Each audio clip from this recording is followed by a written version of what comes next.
जेसांखि गेदेर गेदेर मन्त्रि एमएलएफोर दङ इसोर जोंनि गथ'नि थाखाय हेल्प होयोबा आं जोबोद गोजोननाय मोनगौमोन सिगाङावबो बेबायदिनो एप्लाइ होनाय जादोंमोन।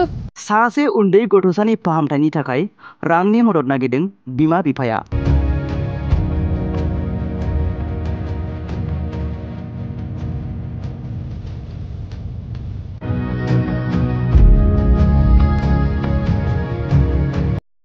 नोंथांनि एसे रांनि मददानो सोरनिबा जिउखौ गेदेर खैफोदनिफ्राय बोखांनो हागौ। सावगारियाव नुनाय बे उन्दै गथ'सानि मुङानो जाबाय राम ब्रह्म।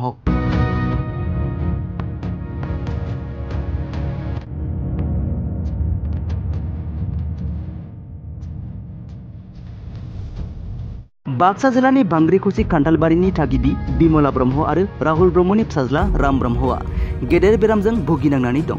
राम ब्रह्मनि बैसोआ 5 बोसोरल' जादों। राम ब्रह्मआबो गुबुन गथ'साफोरबायदि गेलेनाय रंजानायनि सम। राम ब्रह्मआबो थांना थानायनि मिजिं दं। इयुन सिमांफोरखौ मोगथां महर होनो गोसो दं। राम ब्रह्मआबो गुबुन गथ'सा लोगोफोरबायदि फरायसालियाव थांनो लुबैयो, फरायनो लुबैयो आरो गेलेनो लुबैयो।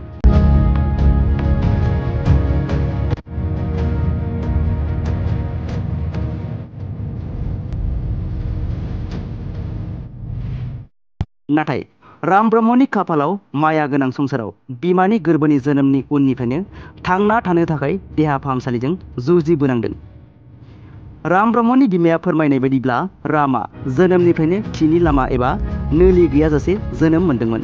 बेखौनो लानानै गोरिबजों नाख्रेबजानाय बिमला ब्रह्म आरो राहुल ब्रह्मआ सान हर आरो दुखु जेंनाजों समफोरखौ बारहोनांगौ जानानै फैदों। न'खराव जा एसे धोन सम्पति रां रुफा दंमोन बेखौबो बाहायनानै गावनि फिसा राम ब्रह्मखौ नायदोंमोनब्लाबो दासिम नाथाय थोजासे रांनि आंखालनि थाखाय रामनि खिग्रा नोलोनि अपारेशनखौ खालामनो हायाखैसै। आरो बिमाया फोरमायबावनाय बायदिब्ला रामनि अपारेशनखौ खालामनो थाखाय गुवाहाटीनि मेडिकेल कलेजनि डक्टरा दिल्लीनि एम्सआव लांनांगोन होनना बिथोन होदों। नाथाय दिल्लीनि एम्स हस्पिटालाव लांनो रांनि आंखाल। बेनिखायनो दा उन्दै गथ'सा राम ब्रह्मनि बेरामखौ फाहामनो बिमा बिमला ब्रह्मआ आसाम सरकार, बिटिआर सरकार आरो रायजो राजा बयनिफ्रायबो रांनि अनसुंथाइ मोननो हास्थायदों। बेनिखायनो उन्दै गथ' राम ब्रह्मखौ मोजां फाहामथाय होनायाव मदद होनो थाखाय account number 422098000088 IFSC code SPIN 0005243 आव एसे एनैब्लाबो रां हरनो हागोन। नङाब्ला नोंथाङा आबुङै मोनथिग्रोनो 7086574261 बे जानबुं अनजिमायाव कल हरनानै सुलाद लानो हागोन। आंनि गामिया खान्थालगुरि गामिखौ होनो आरो आंनि फिसाज्लानि नामाथ' राम ब्रह्म होनो। ओमफ्राय आंनि मुङा बिमला बर'। ओमफ्राय जोंहानि गथ'आथ' उन्दैनिफ्रायनो माने खिनाय लामा गैयामोन आरो इखौ GNRC मेडिकेलाव लांनानै अपारेशन खालामनाय जादों। बिनिफ्राय अपारेशनखौथ' दा उदैथिंसो खालामना होथ'दों। ओमफ्राय आरो दा नेक्स्ट अपारेशन दंबावो। बेनि थाखाय आरो मोनसे बेमार गोरनायाव एस्मा बेमार होननाय जाना होबायना, बेनि थाखाय अपारेशन खालामनो हाथ'वाखै। बेनि थाखाय आरो गोरनायनि थाखाय डाइरेक्टनो अपारेशन खालामनो नागिरदोंमोन गोरनायावबो। ओमफ्राय आरो उदैयावबो डाबल अपारेशन जागोन होननानै खालामथ'नो होआसै जोङो। ओमफ्राय डाइरेक्ट सारमोना आरो GMC मेडिकेलनि सारमोना आरो डाक्टरफोरा डाइरेक्टनो रेफार खालामना होबाय दिल्ली एम्सआव। दा इयाव लांनोथ' जों जेबो न'खरा जेबो सुबिदायानो गैया लांनो हानायनि।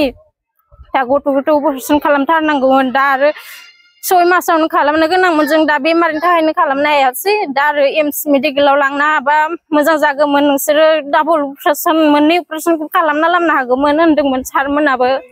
दा इखौ लांनो हायाखै, ओरैनो इदिनो लाखिना दोनबाय थानांदों गथ'खौ। दा फैसा थाखा गैयि थाखाय न'खरावबो जेबो सुबिदा गैया लांनो हानायनि। डाक्टराथ' ओरैनो 3 लाख 4 लाखसो थांगोन होनदों। मानो होनबा इमान गोजानाव थांना थाहैनाय, थांनो होनबा थांनाय, फैनो होनबा फैनाया अपारेशना मोननै जागोन नामा आरो जों जेबो बुंनो हाला आरो डाक्टरनि खामानि। अपारेशनाथ' दा मोननैयानो जाना दङ आरो गोरनायावबो अपारेशन खालामनो गोनांबाथाय जों बेयाव गोबां दिन थानांगौ जागोन।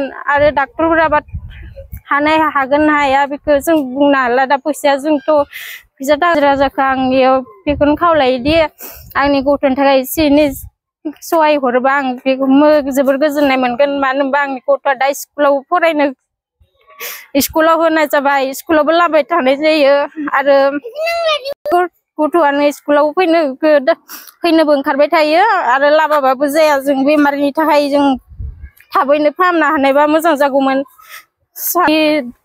मुख्यमन्त्रि बा जेसेबांखि गेदेर गेदेर मन्त्रि MLA फोर दङ बिसोर जोंनि गथ'नि थाखाय हेल्प होयोबा आं जोबोर गोजोननाय मोनगौमोन सिगाङावबो बिदिनो एप्लाइ होनाय जादोंमोन सार बिथांमोननो थेवबो जेबो खबर मोनासै बेखायनो आं दा जा एसे हायो रायजो राजा नोंथांमोन आरो मन्त्रि MLA गासैबो आंनि फिसानि थाखाय हेल्प होयोबा आं जोबोर गोजोननाय मोनगौमोन।